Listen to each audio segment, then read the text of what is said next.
Good morning. Welcome to Tokyo Life Church. おはようございます。東京ライフチャーチへようこそ。Please join and sing with us now. 一緒に賛美しましょう。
主はこの町の人々のすべての神。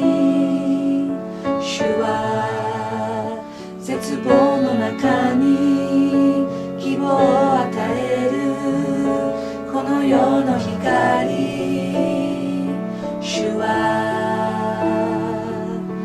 あなたの他に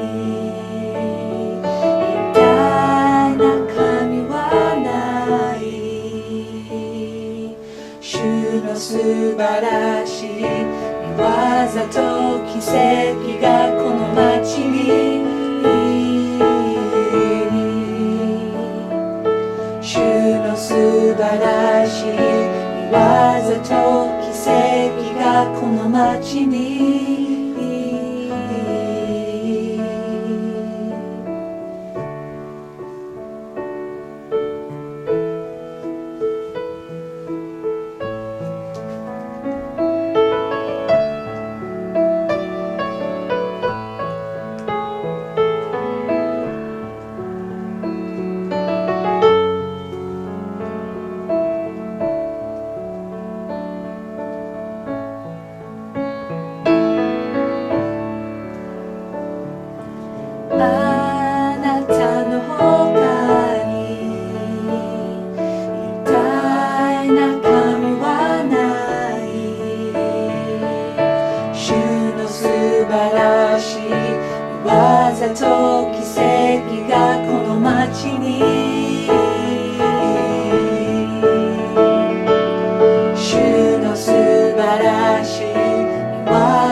Just to bring something that's of worth that will bless your heart.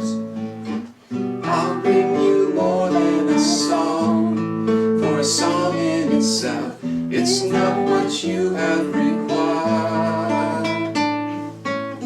You search much deeper within, through the way things appear. You're looking into my heart. I'm coming back to the part of worship, and it's all about you. It's all about you, Jesus. I'm sorry, Lord, for the thing I've made it, and it's all about you. It's all about you, Jesus.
'Cause you face the day.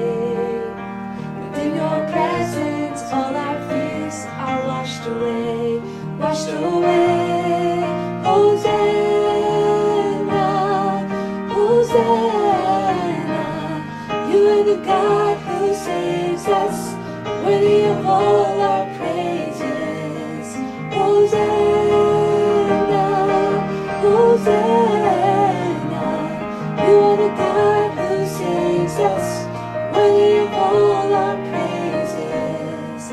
Hosanna, Hosanna. Come have your way among us. We welcome you here, Lord Jesus.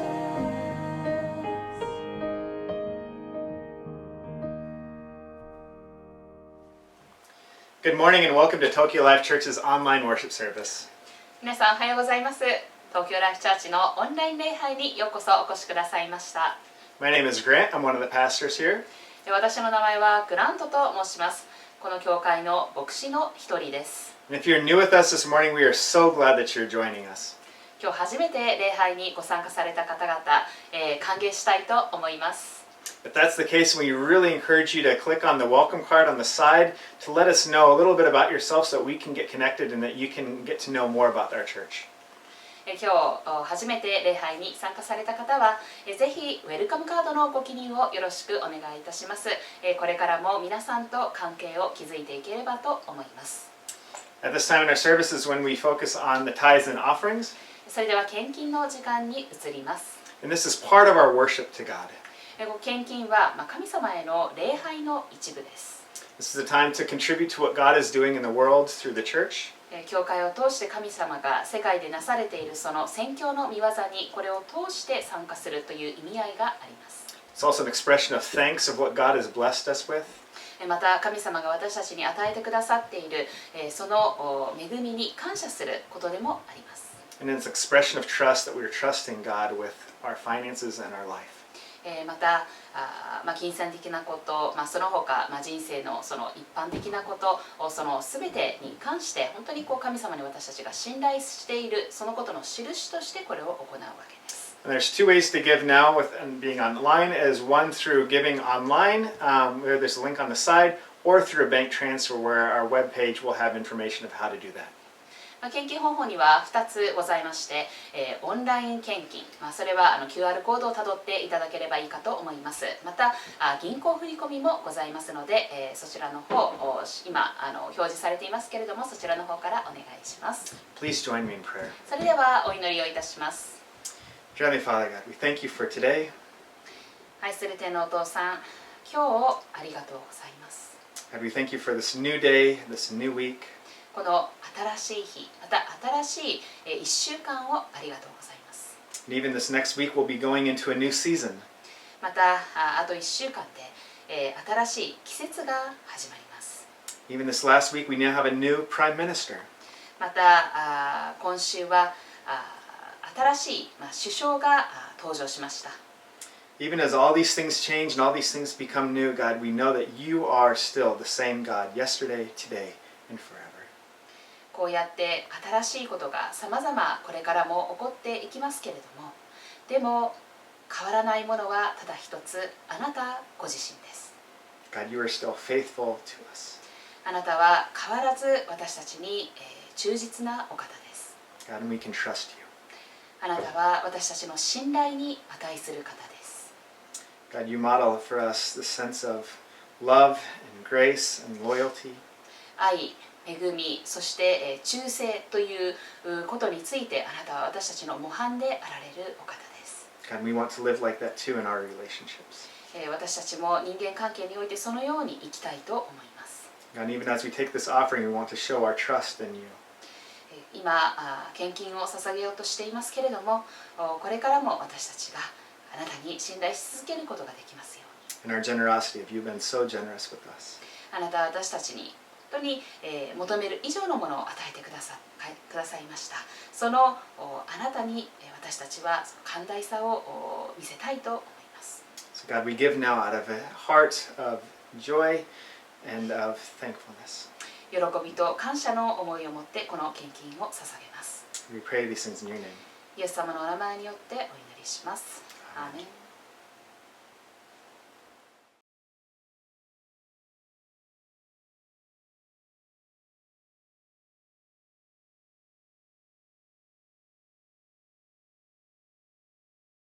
Hi, TLC kids. Good morning to you.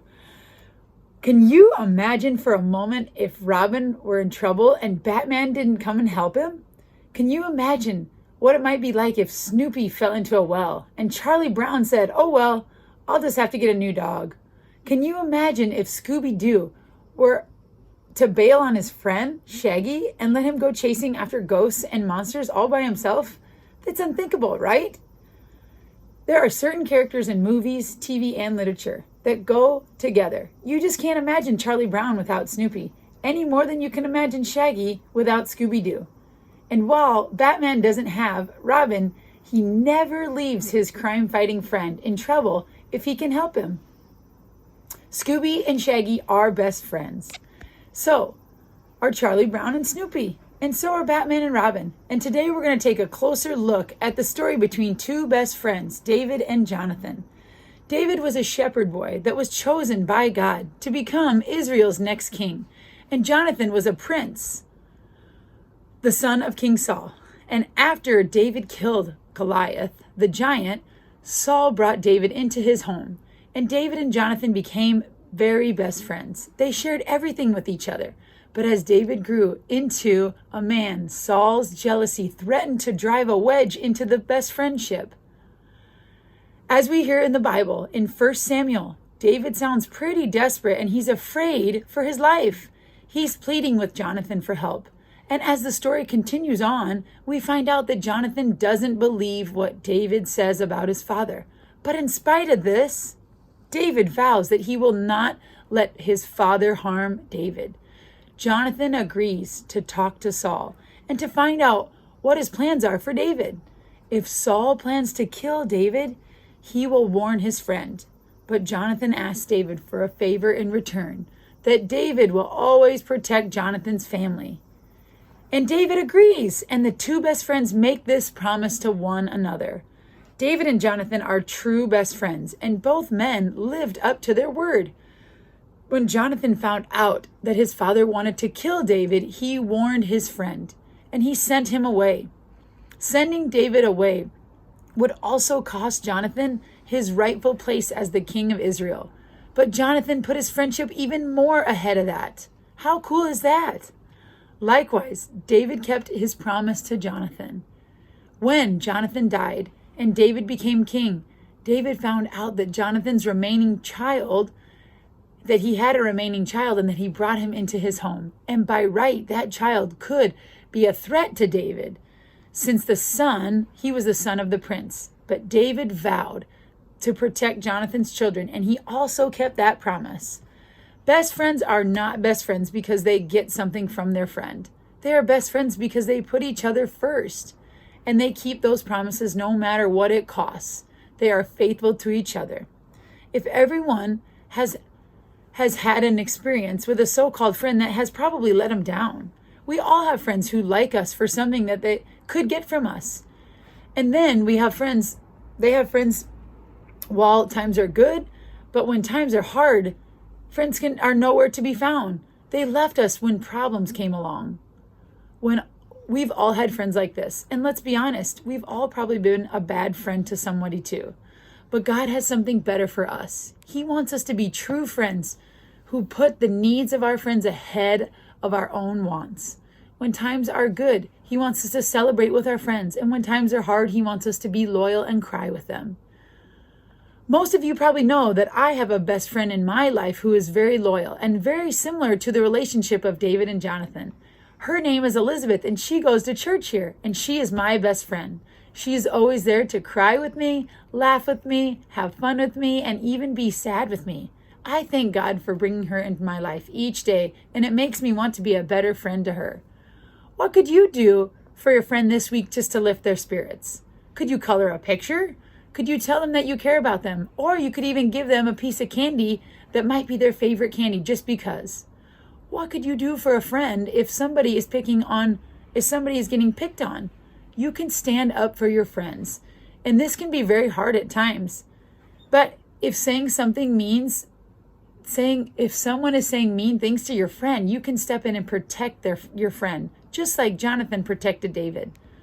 If you don't have a friendship like this, where could you meet people that could become better friends? You could try to meet somebody at school, at church, maybe on your sports team, or even in your neighborhood. A true friend is a friend at all times, and they stay loyal even when it costs them dearly. Friends will sacrifice popularity for their personal gain and pride if it means that being a true friend. Let's pray this week that God will bless us with friends like David and Jonathan, and pray that God will help us to become true friends, just like they were to one another. Have a great week.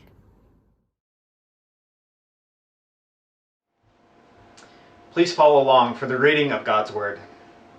From 1 Samuel 18. After David had finished talking with Saul, Jonathan became one in spirit with David, and he loved him as himself. From that day, Saul kept David with him and did not let him return home to his family. And Jonathan made a covenant with David because he loved him as himself.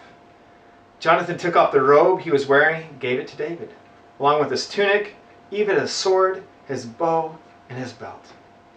Whatever mission Saul sent him on, David was so successful that Saul gave him a high rank in the army. This pleased all the troops and Saul's officers as well. When the men were returning home after David had killed the Philistine, the women came out from all the towns of Israel to meet King Saul with singing and dancing. With joyful songs and timbrels and lyres as they danced, they sang, "Saul has slain his thousands, and David his tens of thousands." Saul was very angry. This refrain displeased him greatly.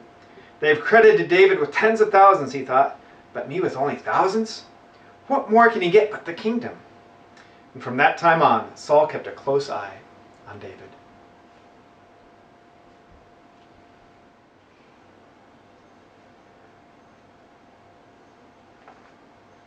皆さんおはようございます。 Good morning, everybody. 私はこの教会の牧師の一人のバックホールつみほと申します。よろしくお願いします。 My name is Mio Buckles. I'm one of the pastors here. 皆さんは本を読むのが好きですか？ Everybody, do you enjoy reading books? ね、子供の頃から本好きで、大人になった今でも、読書の習慣が続いているという人もいらっしゃるでしょう。 So there's some that maybe loved reading as a kid, and even as they grow up, they still love reading books. でも小さい頃は読んでたのに、大人になるにつれて忙しくなってしまって読まなくなってしまったという人もいるかもしれません。 But maybe there's some of you that enjoyed reading as a kid, but now as you've gotten older, you're just too busy to keep up with it. でも皆さんがまだ小さかった時、どんな本を読んでいたでしょうか？ But when you were young, what did you like to read? 物語かもしれませんね。 So it might be stories, 伝記物かもしれません。 or biographies, 図鑑かもしれません。 or picture books. いろいろチョイスはあるとは思うんですけれども、でも先日、私はですね、4年生の娘と一緒に、本屋さんに行った時にですね、娘がこんな本を見つけて買ったんです。 There's all kinds of choices to make, and so recently I was with my daughter who's in 4th grade at the bookstore, and I was surprised by what she chose. そうです。友達関係の本なんです。 That's right, it's a book on friendship. 親としてですね、もうこんな年から友達関係について真剣に考えるんだと思ってね、びっくりしたところはあるんですけれども。 So I was really surprised as a parent of thinking, is she thinking about this kind of stuff? と同時に、今時の子ってやっぱこうなのかなとも思いました。 And so she's like, yeah, I'm thinking about this year. やはり人間っていうのは社会的動物ですので、大人だけじゃなくて、子供もですね、子供なりに人間関係に悩んだりするのは、当然のことだと思うんです。 And so I wasn't sure if kids thought like this, but I mean, we are all social beings, and it's natural, not just for adults, but also for kids to struggle with relationships. どうやって新しいことを友達になればいいのかとか、 How can I make new friends? どんな風に会話を切り出せばいいのかとか、 Or how to end a conversation? どうやったら今いる友達ともっと仲良しになれるのかとか、how can I get to know my friends better? まあ子供たちだってそういうことを考えるわけです。Those are the things that we might think about. まあ、2週間前から始まった、ダビデの生涯シリーズですけれども、今日はその第3弾です。And so we started 2 weeks ago a new series on the life of David, and so today is the third message in that series. 今日はですね、友情についてダビデとまたその親友のヨナタンの話から学んでいきたいと思います。So this morning I want to think about friendships through the relationship of David and Jonathan, who became best friends. 皆さんは先週のですね、ダビデとゴリアテの戦いの話を覚えていらっしゃいますか？ Do you remember last week as we talked about the battle between David and Goliath? それは3メートルにも及ぶその巨人をですね、プロの戦士をですね、羊飼いの少年が武具も何にもつけずにただ石投げ一つで勝ったっていう、そういう話ですけれども。There's a story of this 3-meter tall giant from Philistine and a small little shepherd boy who didn't even have any armor and yet was able to defeat him with just one little stone. 軍事的な訓練など全く積んでいなかった、ダビデ、ただの羊飼いの少年がプロの戦士に勝つことができたっていうのは、それが主の戦いであるというふうにそういう信仰をね持って理解していたからなんです。This mere little shepherd boy with no military training was able to defeat this professional warrior because of his faith that the battle belonged to God. 自分には力がない。でも勝てる。自分には槍もまた剣もない。でも神様が戦いなんだから勝てる。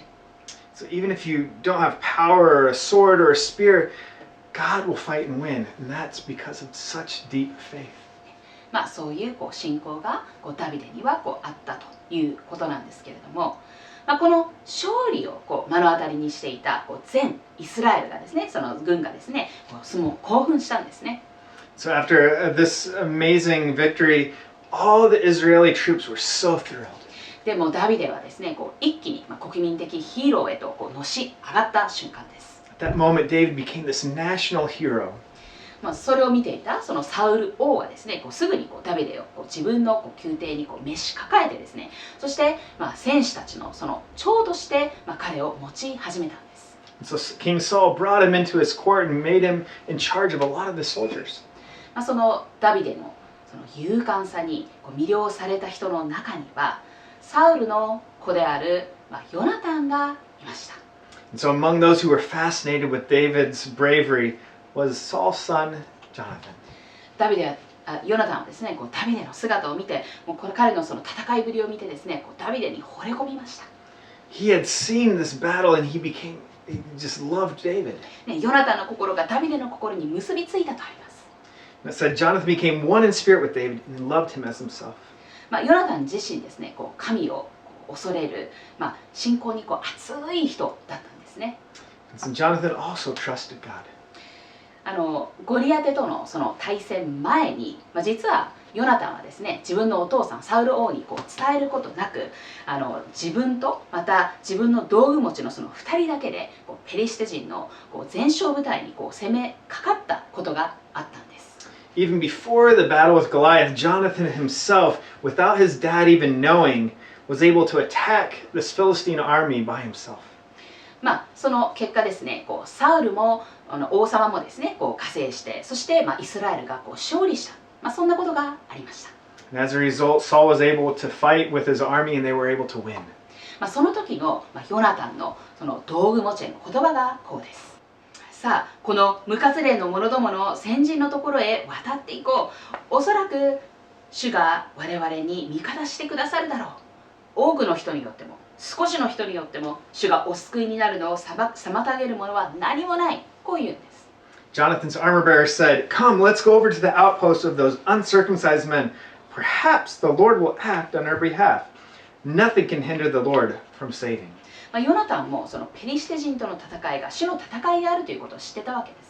Jonathan knew that the battle belonged to the Lord. たった2人でその敵の先陣を下してですね、大混乱をその本陣にもたらしたんです。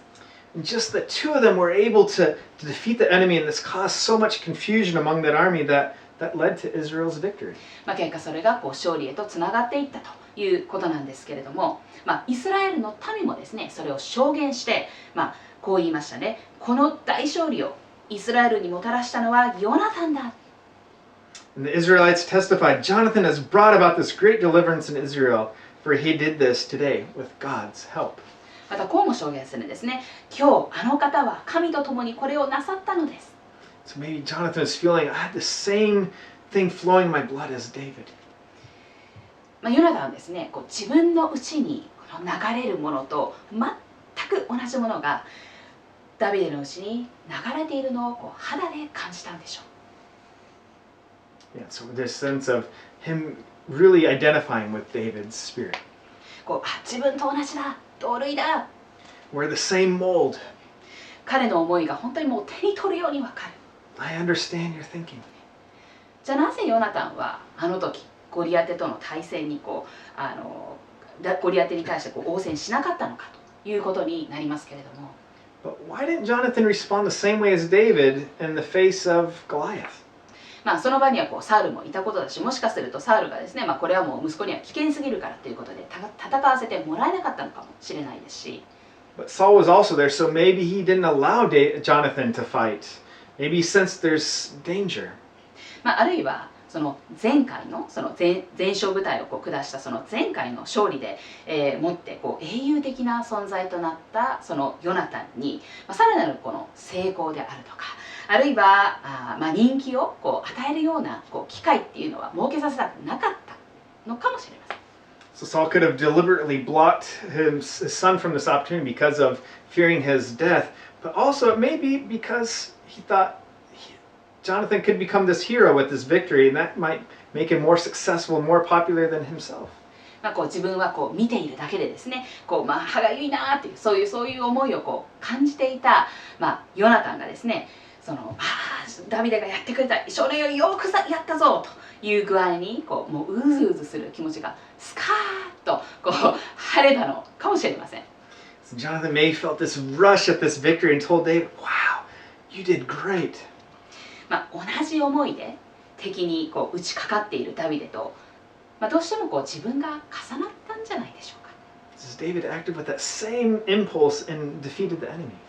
自分の分身であるかのごとく戦ってくれた、そんな感覚でしょうか。Maybe that allowed them to feel this kindred spirit with one another. だからこそ、ヨナタンはダビデを自分自身に愛したとあるんじゃないでしょうか。That's why Jonathan was able to say, "I love him as myself."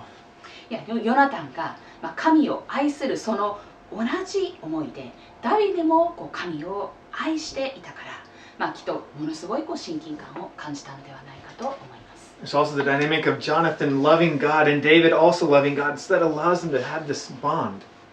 ただ近い存在に感じられただけではなくて、それほどのその信仰とまた勇敢さを見せつけた少年に対する敬意というのも伺えます。Not only did he feel close to David, but he had this deep respect for this boy who had such faith, such bravery.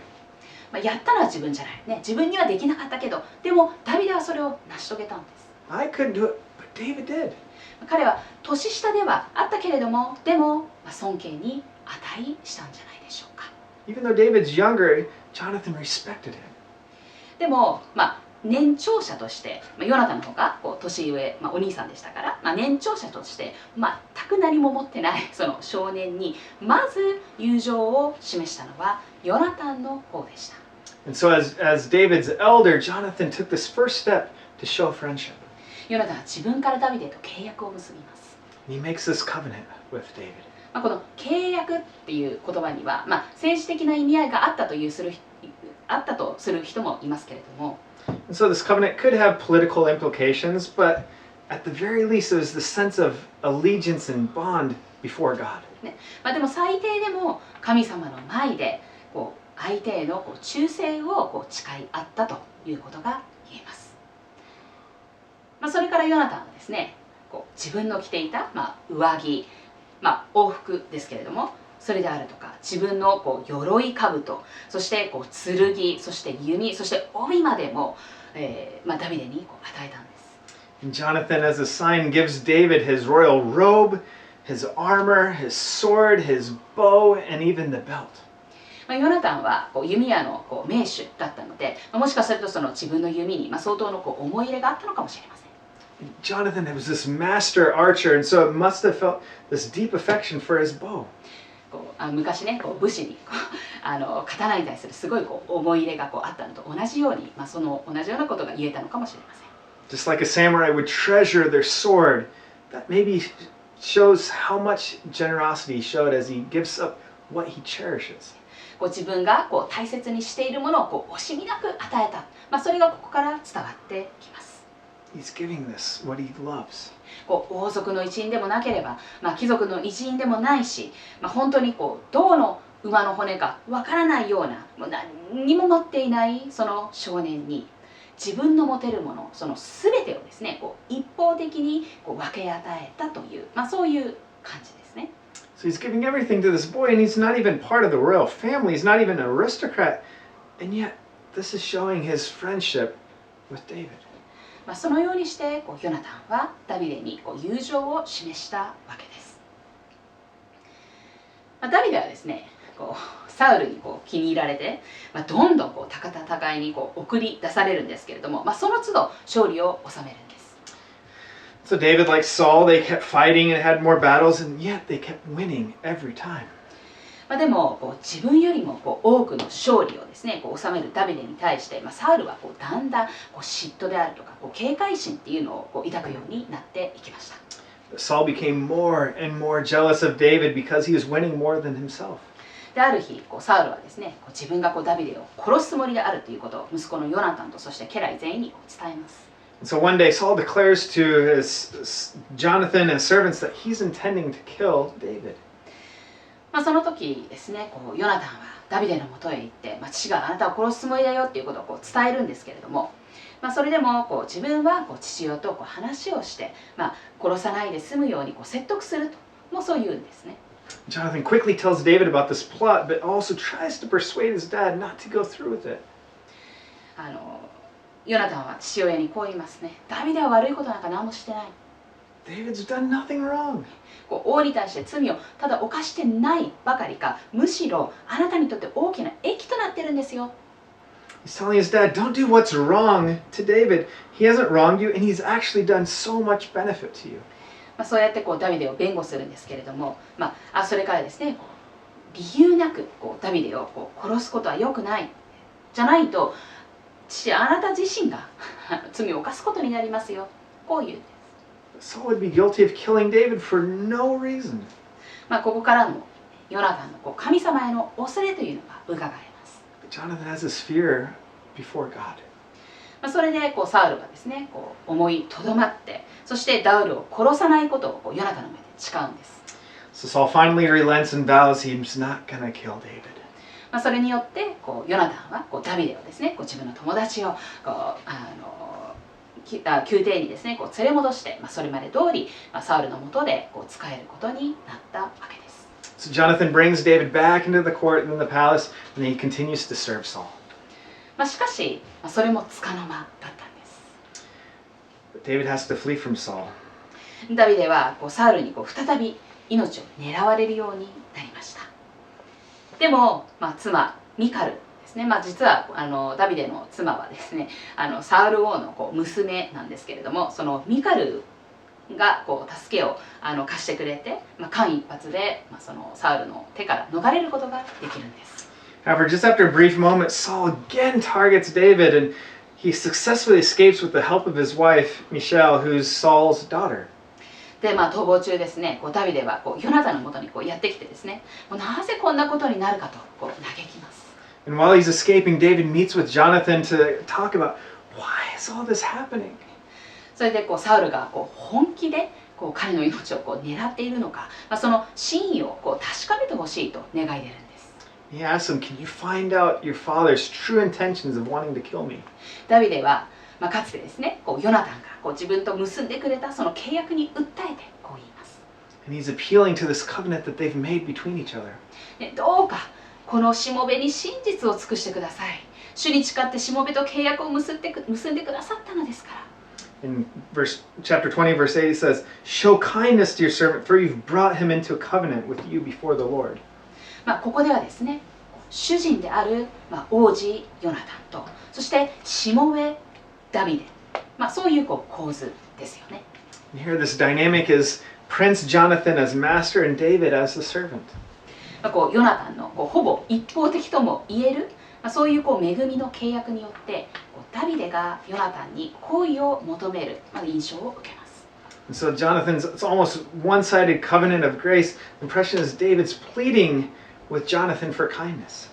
それに対してヨナタンは、王の真意を探って必ずそれをあなたに知らせると、そう誓うんです。Jonathan vows, I'm going to find out what my dad's thinking and keep you informed. でもその時にこんなことを言うんですね。And so this is what he's saying. 主が父と共におられたように、あなたと共におられますように。May the Lord be with you as he has been with my father.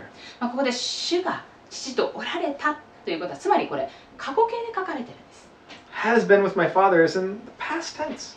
主の霊はかつて、父サウルと共にあったけれども、でもすでに、去ってしまっていたということにもう感づいていたのかもしれません。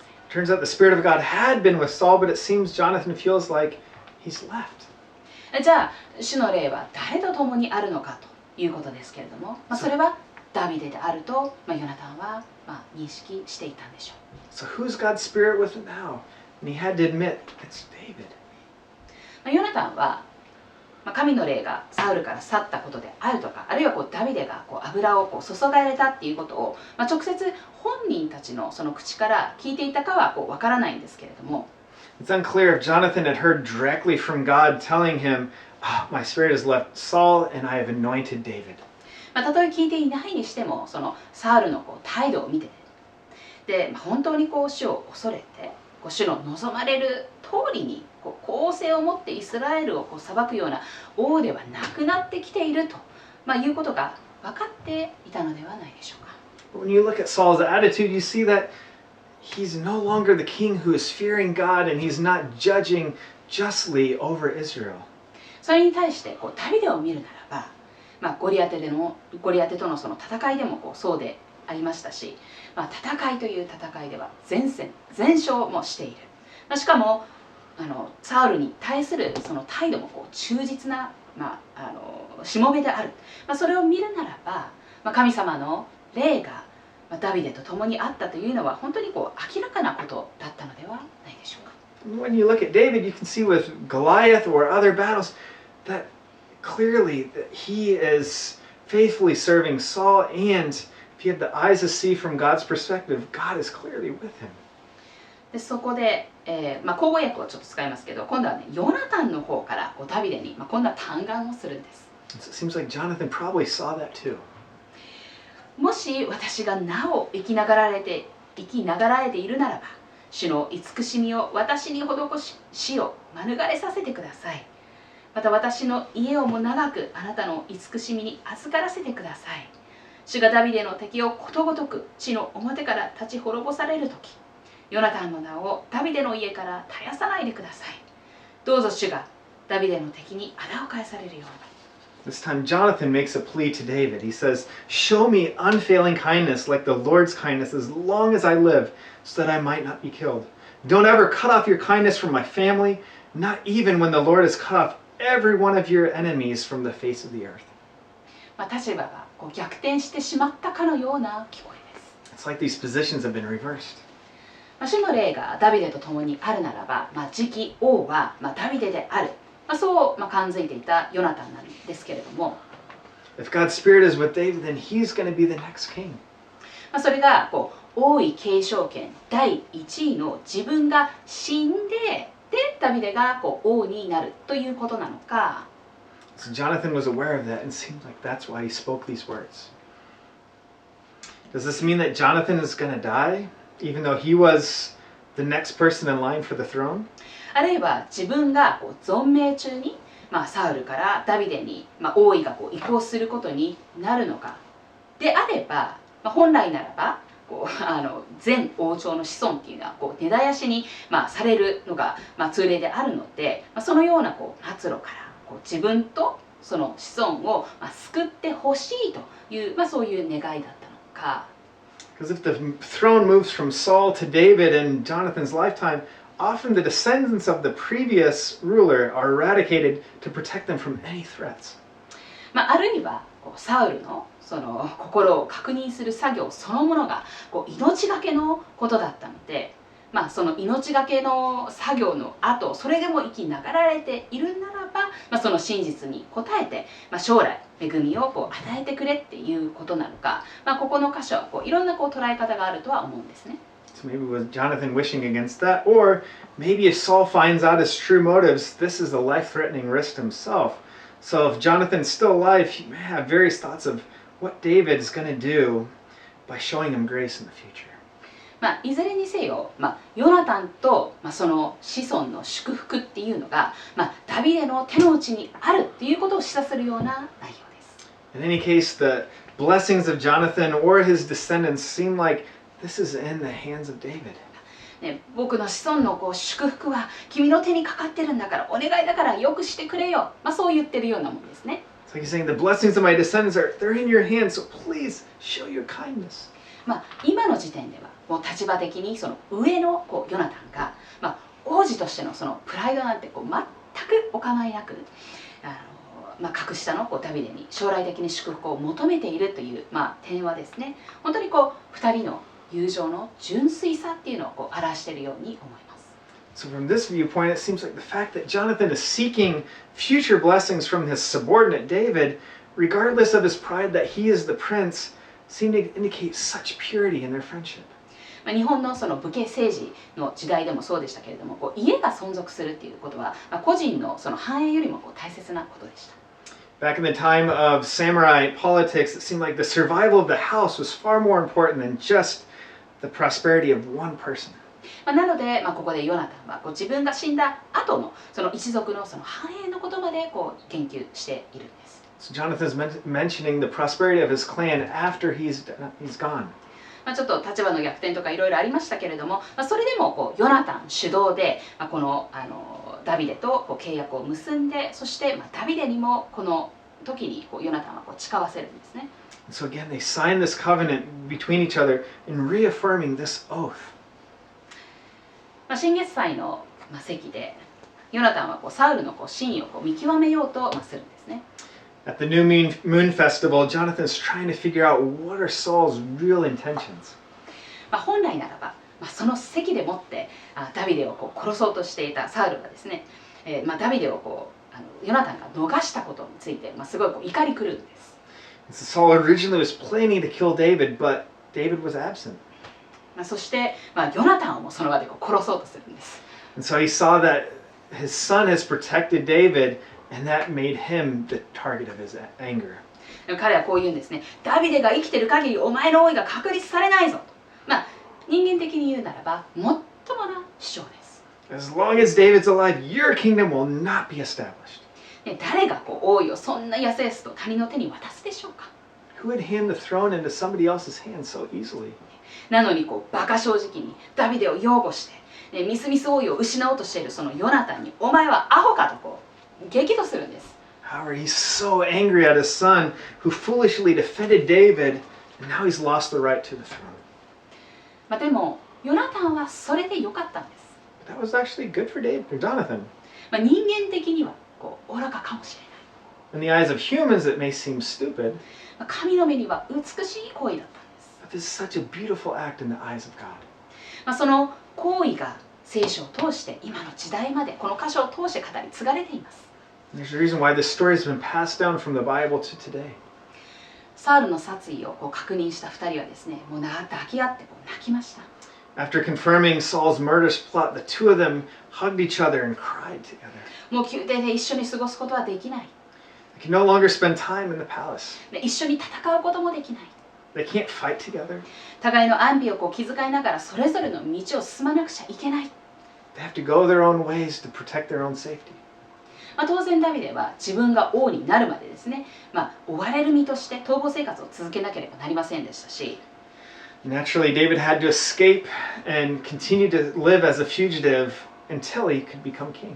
ヨナタンは、王子として父に仕え続けてですね、イスラエルの平和のために隣国と戦い続けなければなりませんでした。But Jonathan remained and stayed as a prince, serving with his dad, fighting their enemies to try to keep peace over all of Israel.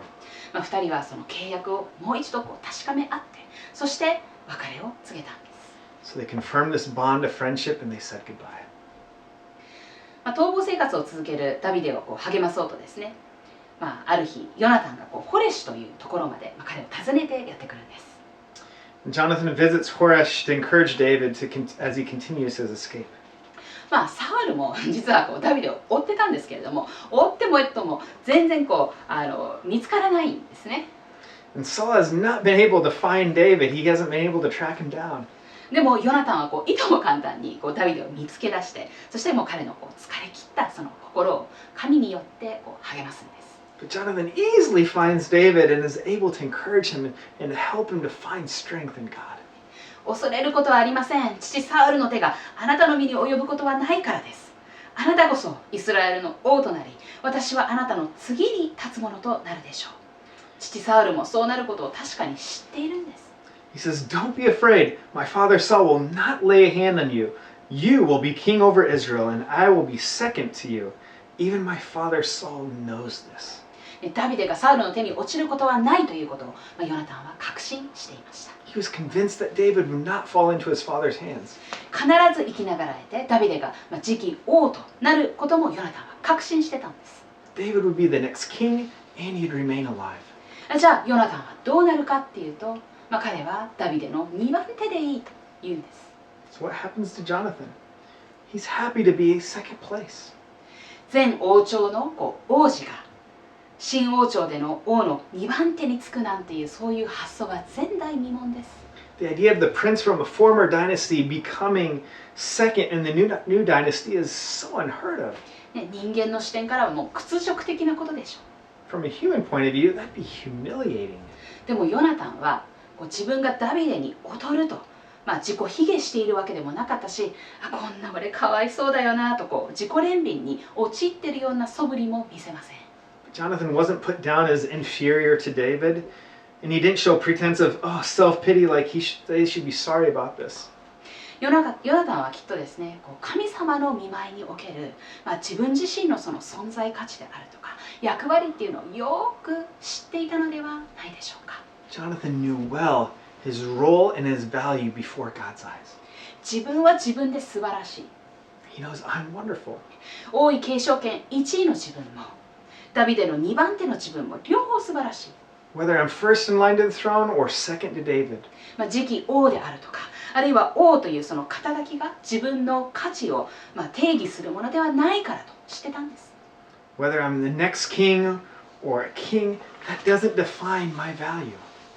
神のその選びの器が神の望み通りにイスラエルの王となれるように事の運びをですね、妨げないだけじゃなくて助力するっていうのは、自分にできる最低限のことだというふうに理解していたに違いありません。He realized that he shouldn't be working against God and his chosen vessel, but he can help David as much as he can to become the king and to rule over Israel. 神の意志に逆らって王位に固執するなんてそんなもってのほかでした。He's not trying to cling to the throne against God's will. 敬虔なヨナタンには到底できることではなかったんです。There's nothing he could have done anyway. 自分の役割はダビデを王にならせて、その王を支えつつイスラエルを公正に治めることだと思ってたのではないでしょうか。He believes that his role is to help make David king, to support him, to help him rule justly. ダビデも素晴らしい人です。でもヨナタンがすごいと思いませんか？ So David's great, but Jonathan is also great too. 彼は相当な人格者だったと思うんです。He's got a great personality. 素直で正直で謙虚で、そして寛大。He's honest, he's humble, he's generous. 本当に特別な友情を神様の御前でダビデと築いていたことが伺えます。It's clear that he's built a special relationship with David and that he loves him. で、この場所で2人は主の前で契約を結びます。Again, before God, they make a covenant. 主語がヨナタンはダビデと契約を結んだではなくて、2人は2人になってるんですね。But here, instead of the subject being Jonathan, it says two people. 立場がだんだん同等になってきたようで It's more that their positions were becoming more and more equal. 自ら王位継承権をダビデに譲ったそのヨナタンが、契約のその主導権もダビデと共有しているような感じがします。Jonathan has given up his right to the throne, and it seems like here he's sharing this initiative of making this covenant with God. じゃあどのようにしてダビデは王位につくことになるんでしょうか。 So how does David get to the throne? サウルとダビデの直接対決のようなものが起こるんでしょうか。Will there finally be this direct confrontation with Saul? しかしですね、サウルとヨナタンは、ダビデがまだそうやって逃亡している最中に勃発したペリシテ人とのその戦いの中で、命を落とすことになります。Sadly, Saul and Jonathan die in battle against the Philistines while David was still escaped. ヨナタンにとってはとても残念なことに思われますけれども、でもこれは栄誉ある、また尊厳ある立派な死に方でした。It's a tragedy, but at least this is a very dignified and respectable death. 父である、サウル王に忠実に仕えてイスラエルの民を守るために戦死したんですから。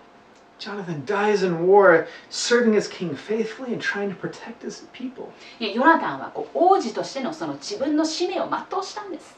He fulfilled his mission as prince. その時ダビデはこんな愛歌を読みます。And at that time, David sings this lamentation. あなたのために私は痛く悲しむ。私の兄弟ヨナタンよ。あなたは私を大いに喜び楽しませ、あなたの愛は私にとって女の愛に勝って素晴らしかった。I grieve for you, Jonathan, my brother. You are very dear to me. Your love for me was wonderful, more wonderful than that of women. 二人の契約はですね、サウル王朝の没後も続きます。And this covenant between these two survived even after the death of Saul. ダビデ王はイスラエル全土を平定してですね、近隣の諸部族をそのイスラエルに隷属させたんです。So King David begins to rule over Israel and even conquers the neighboring tribes. で政治的に状況が落ち着いた時に、ヨナタンとのその契約の実行に移るんです。The tension is settled down, and we're now in this fulfillment of the covenant. ヨナタンが戦死した時、5歳のその息子がいたんですけれども、And when Jonathan died in the battle, he actually had a 5-year-old son, その名をメフィボシェテと言いました。 whose name was Mephibosheth. その時急いで逃げたですね、この乳母が、彼を地面に落っことしてしまったので、彼は足苗になってしまったんです。And one day his nanny was hurriedly running away and accidentally dropped him, causing him to become paralyzed. その彼をダビデは見つけ出して、そして恵みを施します。David found out about this and showed such grace to the son. でそのメフィボシェテにサウルの辞書を返してですね、いつもその王の食卓で一緒に食事ができるようにしました。He gave the son Saul's estate and also welcomed him anytime you want. Come eat at the king's table. メフィボシェテは、本来ならば、殺されるべき運命であったのに、ダビデとヨナタンのその契約のゆえに王子の一人のように扱われてですね、栄誉ある人生を送りました。Mephibosheth was destined to be killed, but he was treated like a prince. He was given this prestigious life because of this covenant between David and Jonathan. その後もサウルが生前犯したその罪のためにですね、彼の生きながらえた子孫全員が隣国に引き渡されて、そして処刑されなければならないことが起きました。After this, due to Saul's crimes during his lifetime, all of the descendants that came after were handed over to the enemies and were executed. でもメフィボシェテだけは、その2人の契約がゆえにダビデは引き渡さなかったんです。It's only Mephibosheth who was spared from this. メフィボシェテにはミカというその息子がいて、そのミカを通して子孫が繁栄しました。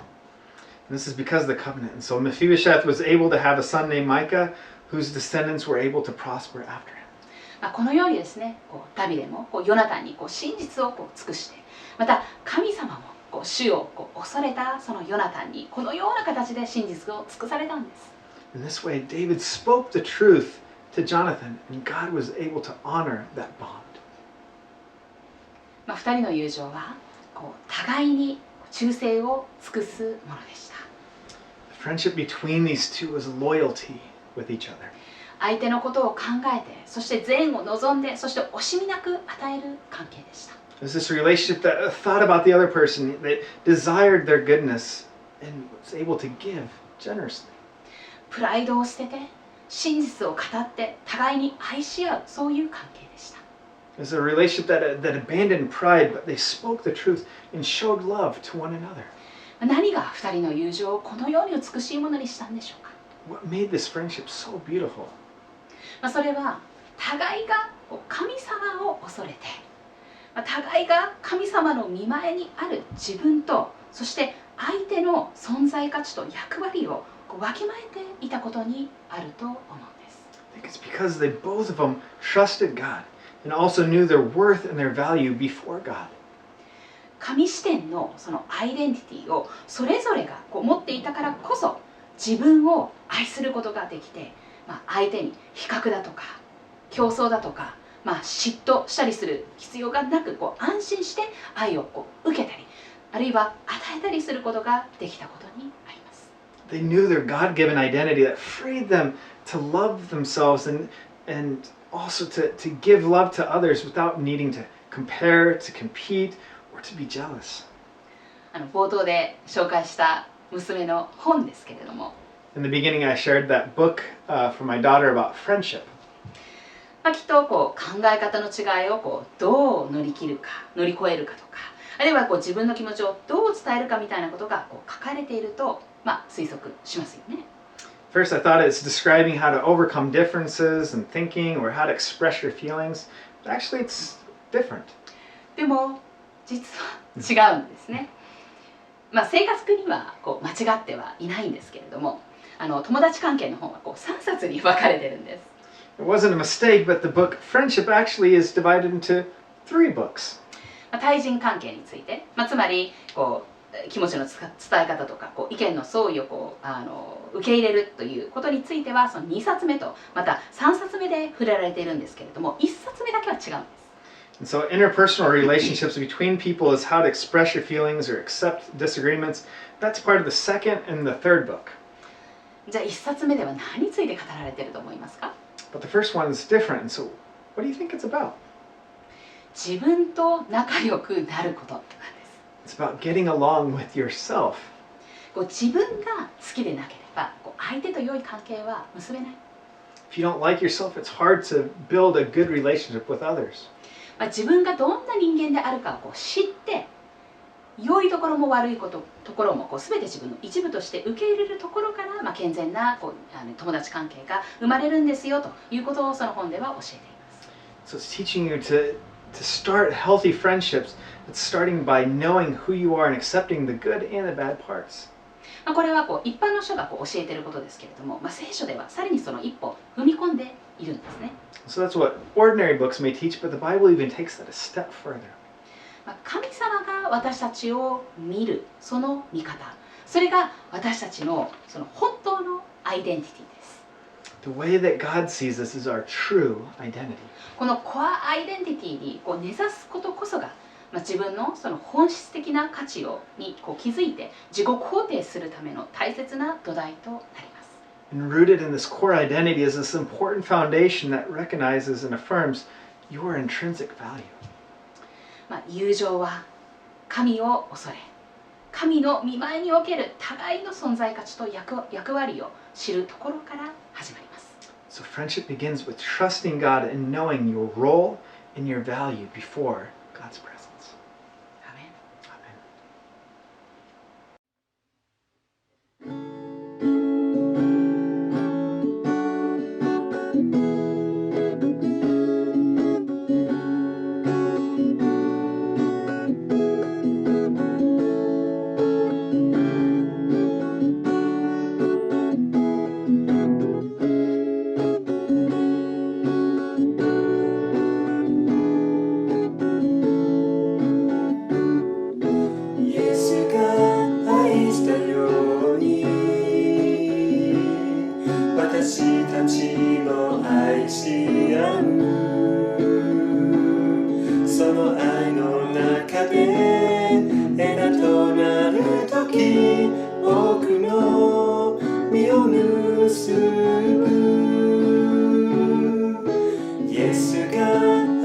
したように私たちも愛し合う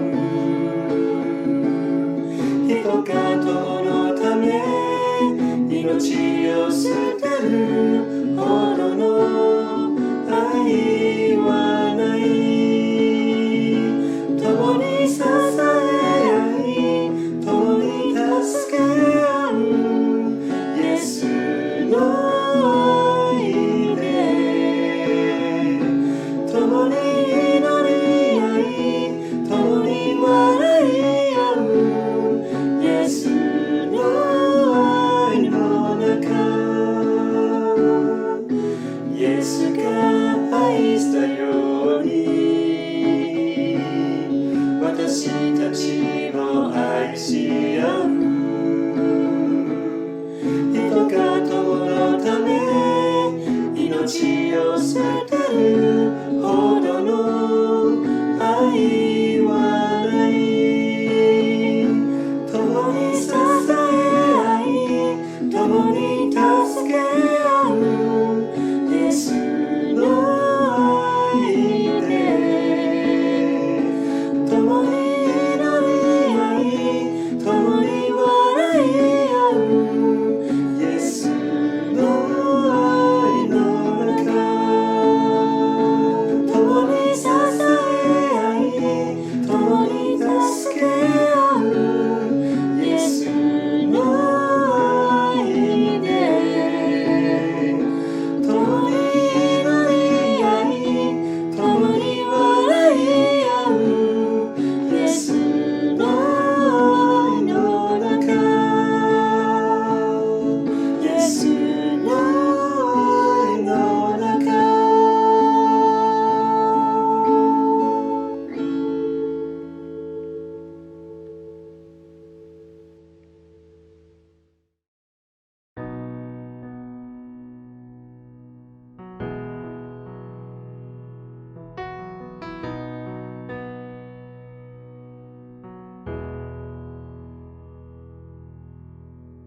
主が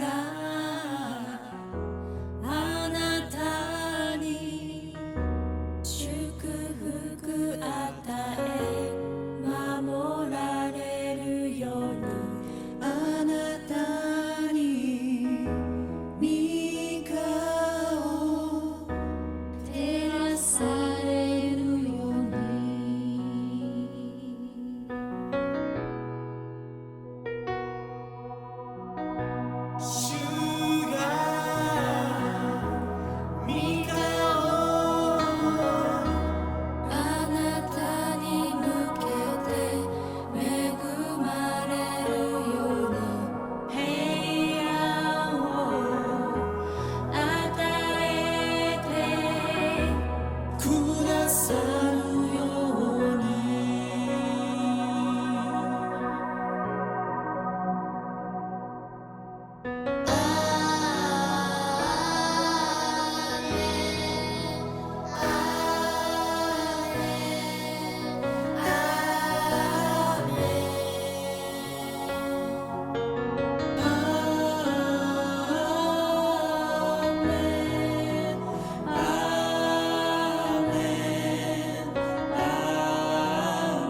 の恵みと祝福あるように世代を超えてあなたと子孫に主イエスの恵みと祝福あるように仙台に渡ってあなたと家族に主イエスの恵みと祝福あるように世代を超えてあなたと子孫に主イエスの恵みと祝福あるように主イエスはいつもあなたのすべてを守り導き磨き満たし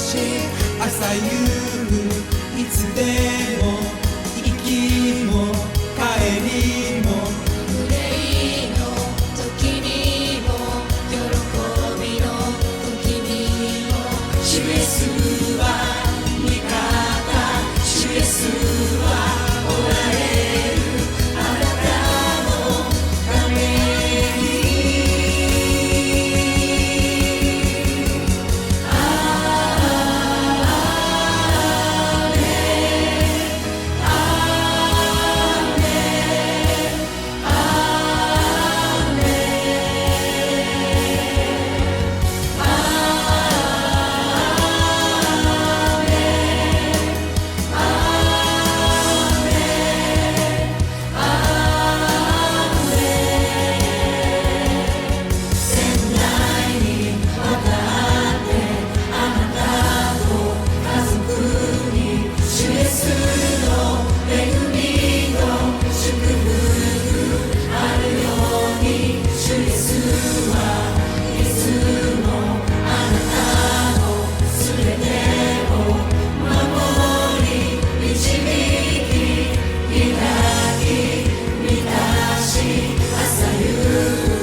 Receive the benediction.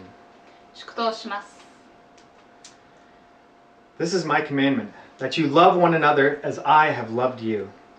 Greater love has no one than this, that someone lay down his life for his friends. 私があなた方を愛したように、あなた方も互いに愛し合うこと。これが私の戒めです。人が自分の友のために命を捨てること、これよりも大きな愛は誰も持っていません。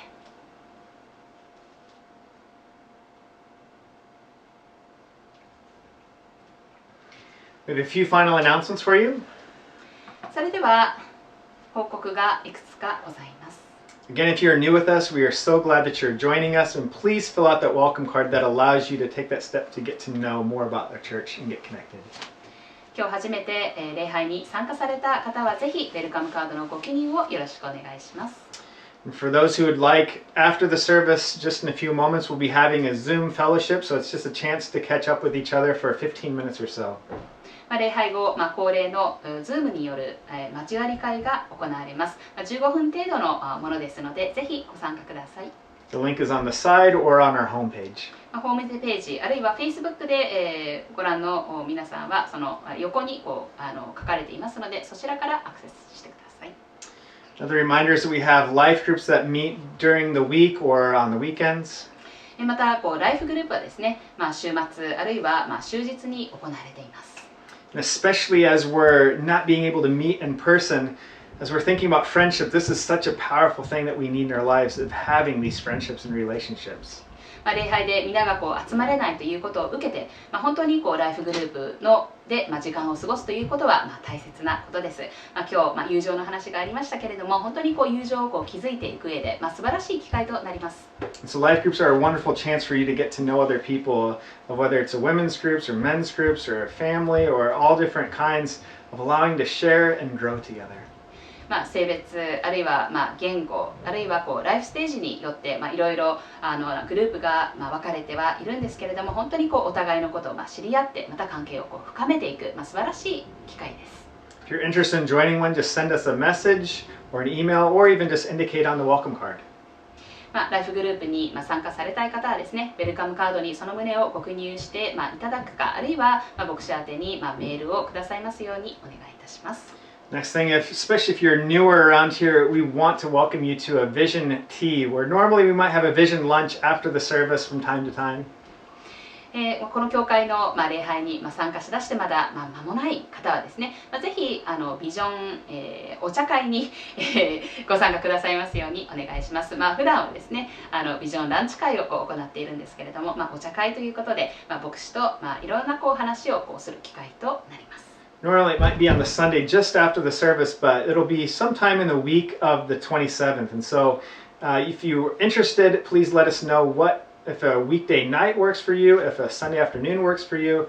We want to make sure that you're able to connect with others and with us, and be able to share and just get to know us and the church better. 27日の週のどこかでということになります。特に日本にいらっしゃるその皆さんのご都合に合わせてですね、スケジュールを組めたらいいなと思いますので、よろしくお願いします。So if you'd like to join, please just send us again an email or comment, and we'll get more information about this to you. 参加されたい方はメールを送ってくださいますようにお願いします。The final announcement is for next month, we're hoping to ease into times of gathering together in person about once a month. 来月からですね、実際にみんなで集まっていくために、ちょっと月1ぐらいで屋外で集まれたらなというふうに思っています。Now that it's becoming a little less hot, we're going to be planning a picnic in Hikarigaoka Park on Sunday, October 11th in the afternoon. 10月11日、日曜日の午後にですね、光が丘公園でピクニックを行えればと思います。This allows us to safely just gather together and see each other, which has been a rare occurrence for many of us. ソーシャルディスタンスを保ちながら、安全な環境の中でみんなで集まって、コミュニティっていうのをね感じていただければなと思います。So we're hoping that you'll come out, have fun, enjoy relaxed time with everybody in the community. なので、皆さんぜひいらしてください。みんなで本当に楽しい時間が過ごせればと思います。So mark that in your calendars. That's all the announcements for today. Thank you so much for worshiping with us today. 本日は東京ライフチャーチのオンライン礼拝にお越しくださり本当にありがとうございます。Have a wonderful week. 素晴らしい1週間を主と共に歩んでください。